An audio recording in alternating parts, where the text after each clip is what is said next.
বিএনপির ভারপ্রাপ্ত চেয়ারম্যান তারেক রহমানকে স্বাগত জানাতে প্রস্তুত ৩০০ ফিটের অভ্যর্থনা মঞ্চ। শেষ মুহূর্তে চলছে সাজসজ্জা ও নিরাপত্তা জোরদারের কাজ। এ বিষয়ে আরো বিস্তারিত জানাতে এই মুহূর্তে ৩০০ ফিট থেকে সাথে যোগ দিয়েছেন সহকর্মী বনি ইবনে কামাল। বনি, আমরা তো এর আগের খবরটিতেও দেখছিলাম যে ৪৮ ঘন্টা আগে থেকেই নেতাকর্মীরা আসতে শুরু করেছেন যেখানে সংবর্ধনা দেওয়া হবে সেই সংবর্ধনা স্থলে। এই মুহূর্তে আপনি সেখানকার পরিবেশ কেমন দেখছেন? সার্বিক নিরাপত্তা ব্যবস্থায় বা কেমন? দেখুন, তারেক রহমানকে সংবর্ধনা দিতে আর অল্প কয়েক ঘন্টা বাকি, সেটি ঘড়ির কাঁটায় ১৬ থেকে ২০ ঘন্টার ভিতরে। এই মুহূর্তে আমরা কিন্তু দেখতে পাচ্ছি পুরো যে ৩০০ ফিট এলাকায় এখানে আসলে বিএনপির নেতাকর্মীদের যে ঢল, সেটি কিন্তু আসলে একেবারেই চোখে পড়ার মতো। দূর দূরান্ত, শুধুমাত্র রাজধানী ঢাকা নয়, রাজধানী ঢাকার বাইরে থেকেও দূর দূরান্ত থেকে মানুষজন কিন্তু আসছেন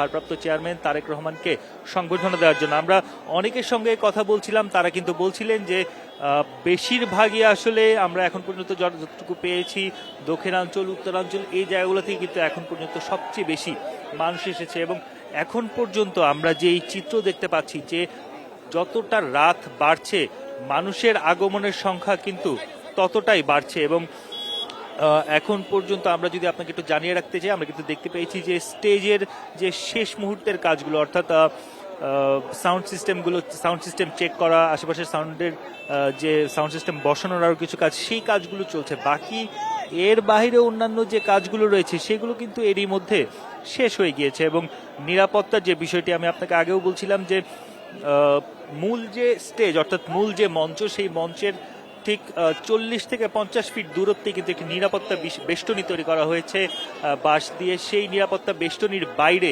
তৃণমূল পর্যায় থেকে যত নেতাকর্মীরা আসবেন তারা সেখানে অবস্থান করবেন।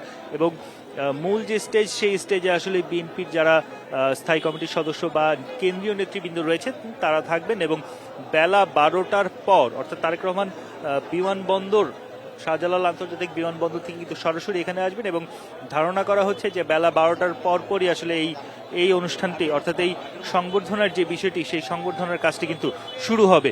এবং এখন পর্যন্ত একে কেন্দ্র করে যত ধরনের প্রস্তুতি, সেই সব ধরনের প্রস্তুতি কিন্তু এরই মধ্যে নেওয়া হয়েছে।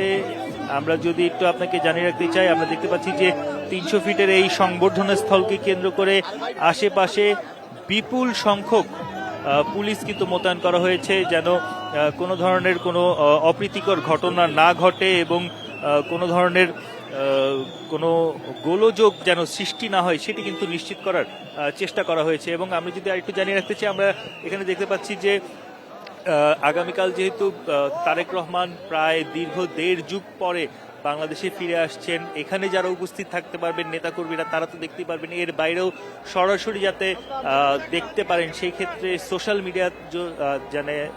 মিডিয়াতে দেখানো যায় সেইটারও যে প্রস্তুতি, সেই প্রস্তুতিও কিন্তু এরই মধ্যে সম্পন্ন করা হয়েছে। এবং সার্বিকভাবে এখন পর্যন্ত আমরা যতটুকু দেখতে পাচ্ছি যে তারেক রহমানের এই আগমনকে কেন্দ্র করে নেতাকর্মীদের যে বিপুল উৎসাহ উদ্দীপনা সেটি তো রয়েছে। এবং আমরা তাদের সাথে কথা বলছিলাম, যেহেতু শীতের সময় এবং এই রাতের বেলা আসলে কিন্তু প্রচন্ড ঠান্ডা এই জায়গাটিতে। এবং তখন যখন আমরা কথা বলছিলাম তাদের সঙ্গে, তারা কিন্তু বলছিলেন যে তাদের প্রিয় নেতাকে বরণ করার জন্য এটি আসলে কোনো কষ্টই না, এই ত্যাগ তাদের কাছে কোনো ত্যাগ মনে হচ্ছে না। তারা বলছে যে তারেক রহমান আসবেন, তার ঘোষিত ৩১ দফা বাস্তবায়নের জন্য তার হাতকে শক্তিশালী করতে কাজ করবেন নেতাকর্মীরা। বনি, আপনাকে অনেক ধন্যবাদ। আমরা যতদূর খবর পাচ্ছি যে বাসা থেকে হিথ্রো বিমানবন্দরের পথে রওনা দিয়েছেন তারেক রহমান। আপনাকে অনেক ধন্যবাদ।